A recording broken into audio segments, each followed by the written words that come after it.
ఈరోజు మనందరి గుర్తు ఏమిటో మీ అందరికీ కూడా తెలిసే ఉంటుంది. మన గుర్తు ఫ్యాను. ఈ గుర్తు మీ అందరికీ కూడా తెలిసే ఉంటుంది. ఈరోజు మన పార్టీ అభ్యర్థుల కింద ఈరోజు ఎంపీ అభ్యర్థిగా మీ అందరికీ కూడా పరిచయస్తుడైన మన బ్రహ్మానంద రెడ్డి అన్న పార్టీ ఎంపీ అభ్యర్థిగా మీ అందరి ఆశీస్సులు కోరుతా ఉన్నాడు. మంచివాడు, మీ అందరి చల్లని దీవెనలు బ్రహ్మానంద రెడ్డి అన్న మీద ఉంచమని కోరుతా ఉన్నాను.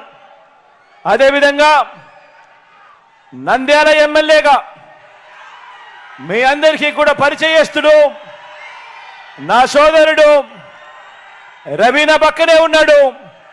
మీ చల్లని దీవెనలు రవిపై కూడా ఉంచమని చెప్పి కూడా సవినయంగా కోరుతా ఉన్నాను.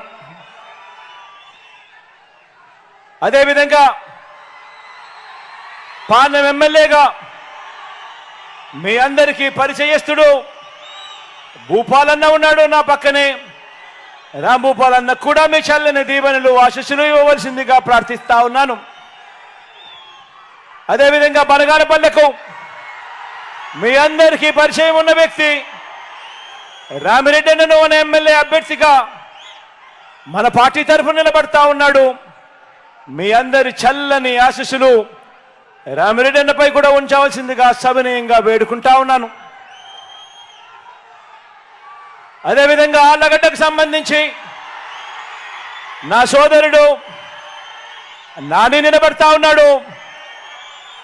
నాని కూడా మీ చల్లని దీవెనలు ఆశీస్సులు ఇవ్వవలసిందిగా సవినయంగా కోరుతా ఉన్నాను. శ్రీశైలం అభ్యర్థిగా చక్రపాణి కూడా నిలబడతా ఉన్నాడు. మీ చల్లని ఆశీస్సులు చల్లని దీవెనలు అన్నపై కూడా ఉంచవలసిందిగా సవినయంగా వేడుకుంటా ఉన్నాను. అదేవిధంగా నందికొట్కూరు నుంచి మీ అందరికీ కూడా పరిచయం ఉన్న వ్యక్తి, డాక్టర్గా మంచి పేరున్న వ్యక్తి నిలబడతా ఉన్నాడు. చల్లని దీవెనలు ఆశీస్సులు ఉంచవలసిందిగా సవినయంగా కోరుతా ఉన్నాను. రాజా గురించి చెప్పాల్సిన పని లేదు. నా స్నేహితుడు, నాకు దగ్గరవాడు.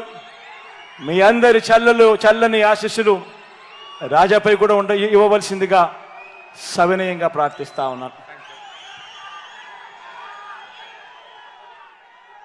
Please subscribe Dot News.